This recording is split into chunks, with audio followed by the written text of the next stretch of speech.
Welcome to Get Your Books Out, and thank you for joining us. Bringing you the best books you may have never heard of from the world of land, sea and air. Gripping adventure stories and tales of military daring-do, tomfoolery, incompetence and genius. If you like our channel, please share, like and subscribe. Chapter 7. Your flag is to be struck. Keyes had a considerable problem. By the time he had read the court's findings, or, from what one knows of the man, long before that, he had made up his mind that under no circumstances were Collard, Dewar and Daniel to remain in Royal Oak a moment longer than necessary. The three of them must be out of their ship before she sailed on the exercises. Dewar and Daniel were easy to deal with. He had several choices of action there. The Rear Admiral was an entirely different armful of gold braid. Collard had been appointed by their lordships at the Admiralty, and it behoved even a Commander-in-Chief to pick his words and deeds carefully. This was an unusual situation for the forthright Keyes, and he did not like it in the least. That Saturday night he slept on the problem. The next morning, as the deafening sound of Malta's countless church bells clanged, chimed, pealed, or tinkled, according to their nature, across the harbour, and as ship's companies assembled on quarter-decks in preparation for some lusty hymn-singing, Keyes sent for Collard. Though he admired the man, respected him, and thought him a fine sea officer, that did not stop him from speaking out. He told Collard that he was going to recommend to the Admiralty that he be removed from his command, and he was sure that their lordships would agree. In the meantime, and until he had heard from them, Collard would transfer his flag to Resolution, sister ship to Royal Oak, and also in the 1st Battle Squadron. But Collard would have none of that. He pointed out firmly that in view of the presence of the Atlantic Fleet and the consequent sensation his supersession would entail, he preferred to leave Royal Oak and the 1st Battle Squadron altogether and at once. What was more, he was prepared to resign his appointment if it would make matters easier for Keyes and was in the service's best interests. It was just a sort of blunt, instinctive and patriotic sentiment that he would make. Stormy as he was at the trouble besetting him, Keyes was very touched. He had not been mistaken in Collard. All the same, he readily agreed, for it was an easy solution to a most difficult problem. But there was no time for sentiment in the Commander-in-Chief's day cabin that morning. He told his newest Rear Admiral that he must pack his things, leave for England at once, and report to the Admiralty. In answer, Collard made a simple plea. Could he have permission to remain on the island for a few days, just to sort out his affairs and dispose of his rented house? More like the old Collard, he also pointed that, if there were to be a court-martial, then he would prefer to be on the spot rather than have to travel back from England. At the same time, he made it absolutely clear that there would be no request for a court-martial from him in order to clear his name. Time and circumstances could do that. In fairness to the man, Keyes had to agree. Soon after Collard left the cabin, a signal was transmitted to Royal Oak and all the rest of the Mediterranean fleet. The flag of the Rear Admiral, 1st Battle Squadron, is to be struck in Royal Oak at 0600 tomorrow, Monday, 12th of March, 1928. Keyes wasted none of his precious few hours before sailing on Dewar and Daniel. Senior officers as they were, he had not the least wish to see them. They received their sentences in the bleakest fashion possible. 2 other signals were sent off from Queen Elizabeth. One was to Dewar. It read, I hereby direct that you are to give up the command of HMS Royal Oak and proceed to England overland forthwith, reporting your address on arrival to the Secretary of the Admiralty. This order is to take effect from today, Sunday, 11th of March, 1928, and is issued in accordance with King's Regulations Article 241. The second was to Daniel in almost exactly the same terse words.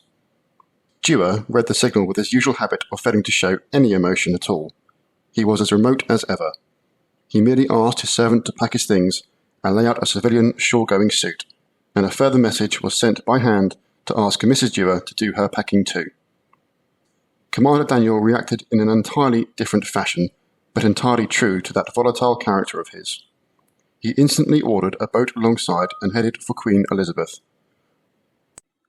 Once on board the flagship, he sought an interview which the Commander-in-Chief had little option but to grant. Now Keyes was not an especially imposing figure, even in his Admiral's uniform. He had a rabbity face and a receding chin. On the other hand, he was renowned for his courtesy and his charming manners.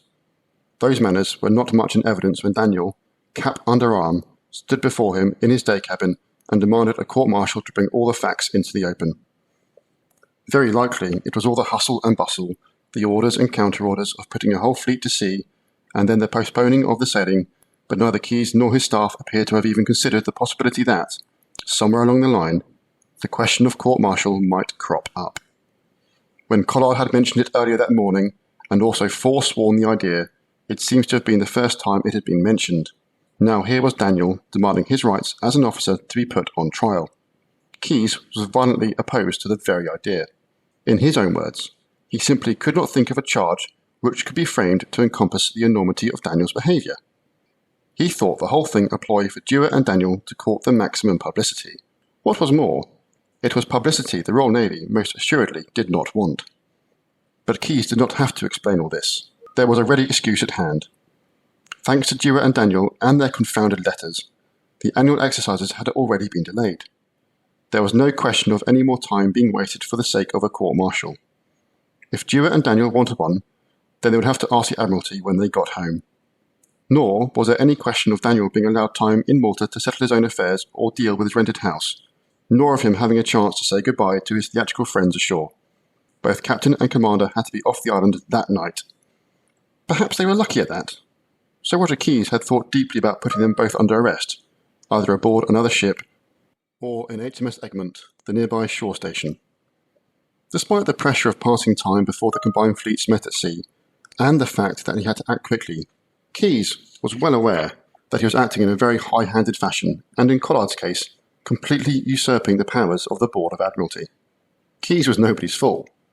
He fully realised that his ambitions to become First Sea Lord and an Admiral of the Fleet might even be affected by the situation, so he devised a splendid explanation in preparation for the moment when he was bound to be challenged. It was as follows. He had considered it impractical to telegraph a summary of all the evidence, facts, and considerations that were available to him, that any such summary would be liable to misinterpretation and would be insufficient for the board to make a decision. The full report, consisting of hundreds of groups of cipher, could not possibly have been sent before Sunday evening, and he would have sailed before a reply could be received. Icing the cake of his explanation, and remembering Whitehall's affection for long weekends, he was to add that he felt that, in any case, it would be improper and unfair to attempt to shift the responsibility onto those members of the board who could be reached on a Sunday. Keyes was confident that he had cleared his own personal yardarm. Gaps had to be filled. It was time for 2 more signals. Captain ECBS Osborne, DSC, from Egmont to Royal Oak, in command, Vice Dewar, temporary. Commander Guy L. Warren, from Bryony, in command, to Royal Oak, Vice Daniel, temporary. Well over a day late, at 6 o'clock on Monday morning, Keyes led the Mediterranean fleet out to sea. Beforehand, there had been the customary and seeming confusion of the departure from Grand Harbour, and its creaks, the din of shackles being hammered free, the noisy rumble of anchor cables clattering inboard, the sirens of the attendant tugs, and a turbulence of churning water. Megaphones boomed orders, the high-pitched piping of the boatswain's calls repeated them, signal lamps blinked bright in the early daylight, and hoist after hoist of multicoloured bunting streamed out. The Royal Navy at Malta was off to play at make-believe war with the Atlantic Fleet. Hard play and critical inquests afterwards. There was no time to dwell on past squabbles and the fate of rear admirals and captains. Not that the fleet, apart from the crew of Royal Oak, knew very much in the first place. They were almost as much in the dark as the Admiralty back at home, and that was very dark indeed. From now on, any communications from Keyes to his superiors in London would be addressed HMS Queen Elizabeth at sea. The Mediterranean fleet had sailed over the horizon. If Keyes and all his high-powered staff faced problems in communicating with England, there was one man who did not. He was a local journalist who made a little money on the side by sending the occasional telegram to London newspapers about affairs on the island. It was not particularly profitable, as, on the whole, Fleet Street was almost entirely disinterested in Malta's goings-on, but he thought that there might be some news value in the fact that the Mediterranean fleet had not sailed on time. He had few facts to go on except that Royal Oak was no longer a flagship and that a captain and commander and their wives had left the ship and sailed for home. What made it more difficult was that there was no one he could ask, for Malta's anchorages were as bare of ships as streets are bare of taxis on a wet night. But he filed what he could, including mention of 1 or 2 of the most vivid rumours being spread around. Guy Fawkes would have envied him. While Guy had failed to blow up Parliament by sending off what he thought was an innocent telegram, our man in Malta lit a fuse that sizzled merrily right into the heart of affairs. Although it was the beginning of March and close to springtime, Britain had been beleaguered by formidable snowstorms. Day after day, the tales of villages cut off and cities paralysed had made headline news. Snow stories were just beginning to bore when in came this telegram from a considerably warmer, even though wet and windy, Malta. Fleet Street prepared itself for a field day. Although neither it nor the Maltese correspondent had the slightest idea what had occurred, all the ingredients were there. An admiral had left his flagship, 2 senior officers were no longer on the island, and, above all, there was a great cloak of mystery. The story was obviously too important to wait for trained reporters to reach the island. That would take days, so the best had to be made of the few slender facts, and the popular press did its very best, or worst, depending on how one looks at it. Headlines flared. The closest to the truth was that the admiral and his staff had fallen out. Indeed, had come to blows. The widest of the mark was that there had been a mutiny aboard Royal Oak. Wrong though it was, there could possibly have been some substance in the latter. Since the war, the Navy had faced out-and-out rebellion over pay and conditions. Each day the headlines grew larger, and the speculation wilder. It is important to remember that in 1928, the British Navy was still the mightiest in the world, and its troubles made universal news. In no time at all, from Paris to New York, Fleet Street speculations were being repeated. Fortunately, nobody asked the Admiral a word. This was just as well, for the board knew even less than the newspapers. It had not even had the benefit of a telegram from the correspondent in Malta, and Keyes, the man who could have enlightened them, was far away at sea in his flagship, playing at war. The letters from Dewar and Daniel, the court of inquiry, findings and minutes of his decisions, all safely in his day cabin desk drawer. That was the state of affairs until the night of Thursday, 15th March, 5 days after the fleet had sailed, when the House of Commons was debating the naval estimates. London was snowbound, the night freezing, and the hour late. Despite this, or maybe because of it, many members had stayed on. Unfortunately, as it happened, one of the few to go home was the First Lord of the Admiralty, Mr. Walter Bridgeman. There were 2 retired naval officer members of Parliament who had taken it on themselves to guard nautical affairs. Commander Carleron, Wilfroy Bellairs, the Unionist member for Maidstone, and Lieutenant Commander the Honourable Joseph Kenworthy, later to become Lord Trebolgy, the Socialist member for Central Hull. They had not gone home. Bellairs was first on his feet to ask the government a question. The question he asked shows clearly how little even the politicians knew about the state of affairs in the Mediterranean fleet. He said that he had learned that a statement was to be issued saying that the captain and some of the officers of His Majesty's battleship, Royal Oak, had refused to sail under the Admiral, had been court-martialed, and were being carried as passengers to Gibraltar. Could the Admiralty issue that statement as soon as possible? In the absence of the homeward-bound First Lord, an ex-army officer, Lieutenant Colonel Cuthbert Headlam, Financial Secretary to the Admiralty, rose from his seat on the government front bench to reply. First, however, he had another important topic with which to deal, the making of historical sea films. He said it was the Admiralty's sound policy to assist in the production of such films, simply for the sake of naval accuracy. Besides, he added, the fees earned benefited the service's sports funds. As for the matter of the Royal Oak, he could only say that the Admiralty had not yet sufficient information to enable him to give any answer or make any remark on the subject. The Admiralty urgently needed information. All it had so far was a garbled signal that arrived on the Monday morning the fleet sailed.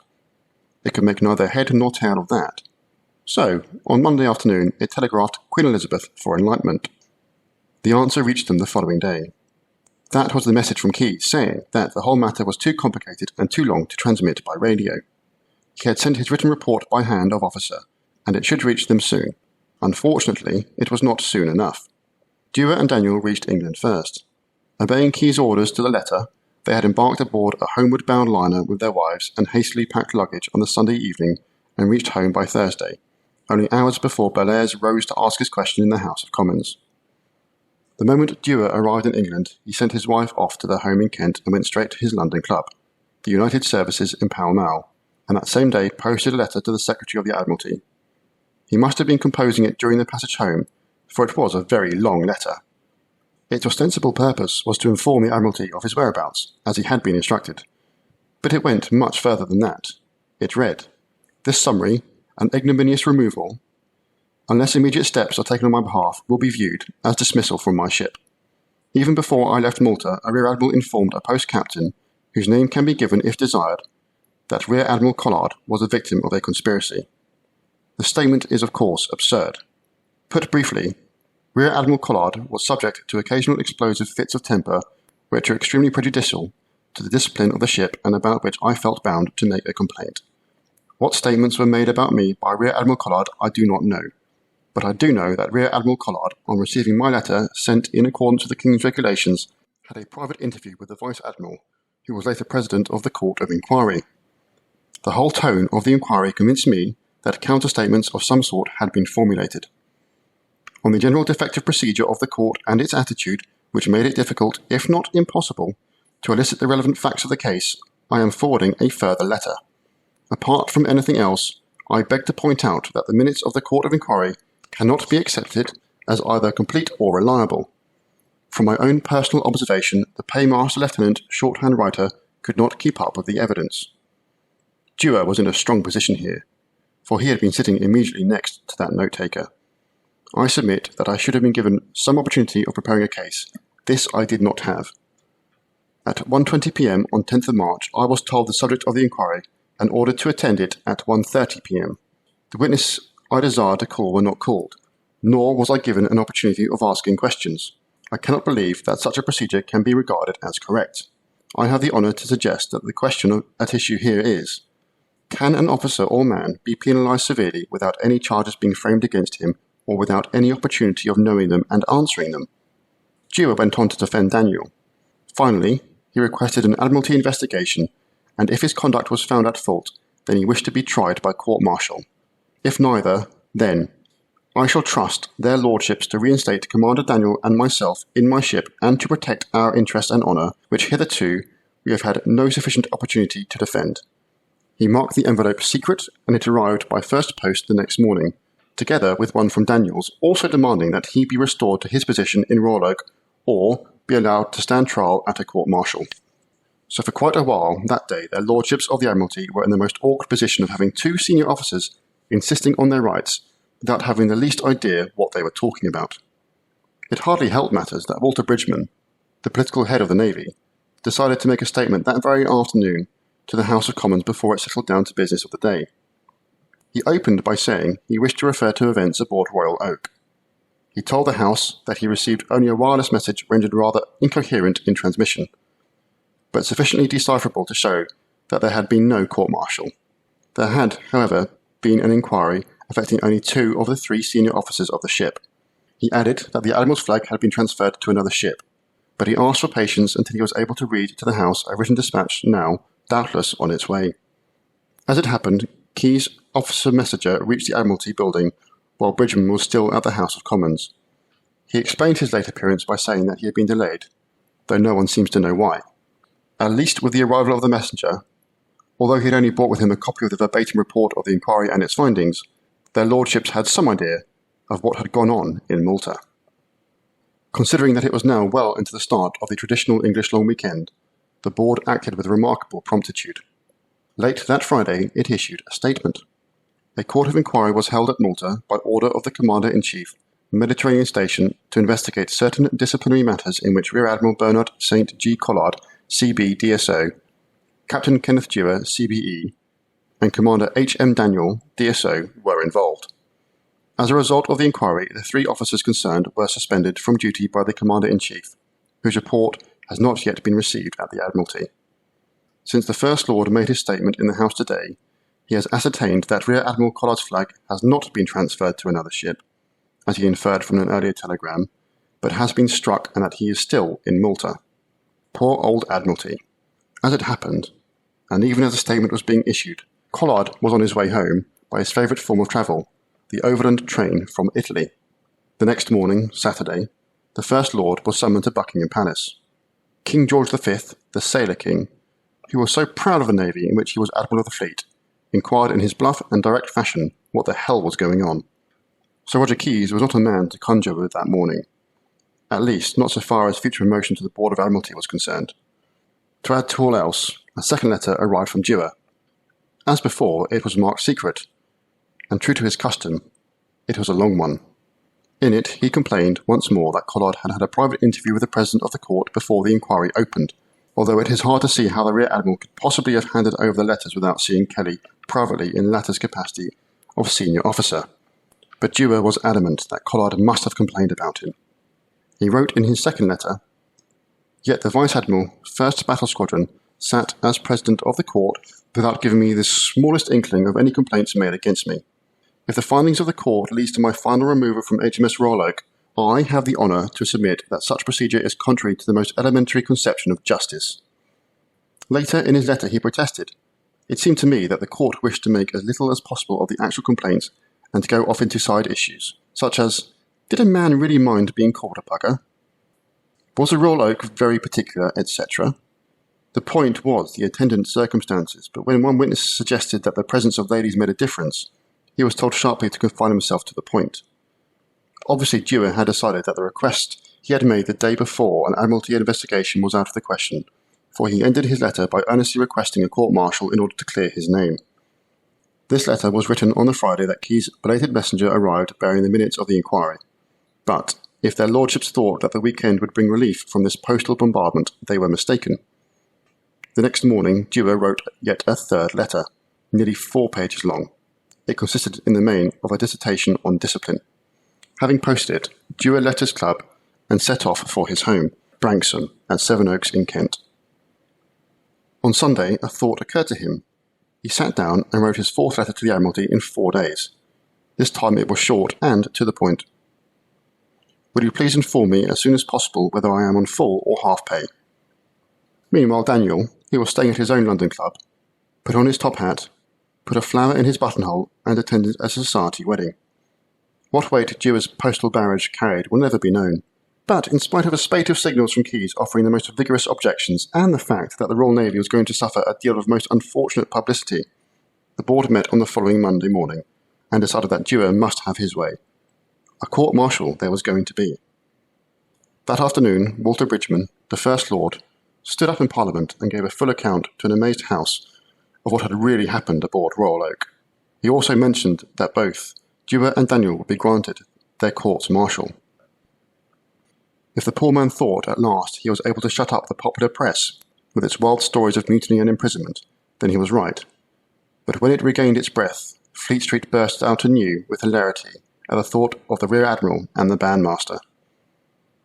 A really rousing storm in a teacup was, in their eyes, the perfect medicine for snowbound readers. The morning after Bridgeman had made his statement, the London Evening Standard street sellers were having a busy time.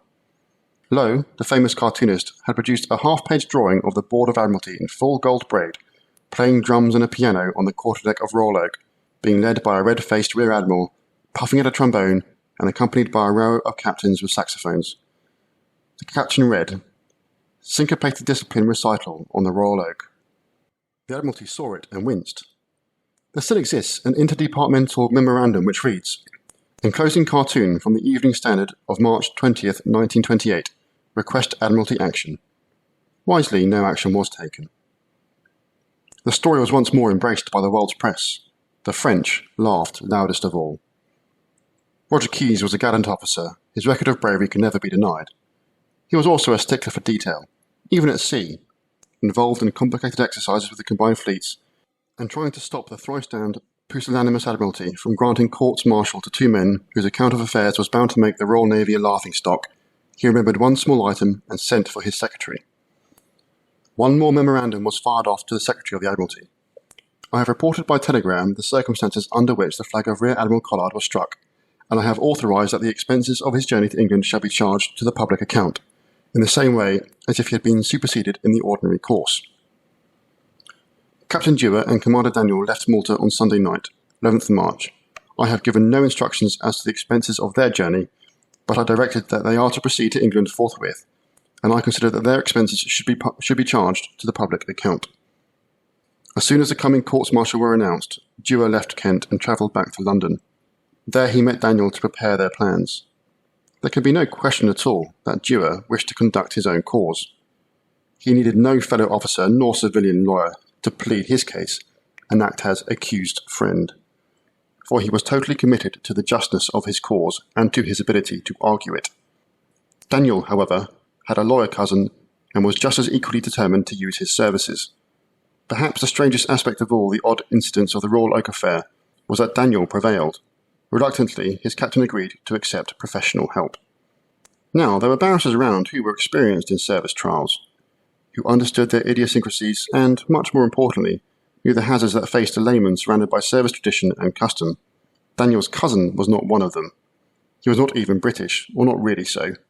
Until he had taken out naturalisation papers about 4 years before, he had been an American citizen. Dave Kimball was an interesting man. He was 35 years old, born in Boston, Massachusetts. He had been called to the American bar and for 3 years served as Assistant Attorney General to Massachusetts. When his elder brother came to live in England, Dave Kimball followed him. His brother promptly attained distinction by standing for Parliament in the landslide election of 1924 and winning his seat. There was something of a sensation when it was discovered that neither he, nor 2 other successful candidates for that matter, were British. To regularise the situation, they were quickly naturalised. Dave Kimball followed suit. He joined Gray's Inn and was called to the British bar in 1926. When Dewar met him, Kimball had less than 2 years' experience of practising in English courts, and none at all of courts martial. What is more, he was well on his way to becoming an alcoholic.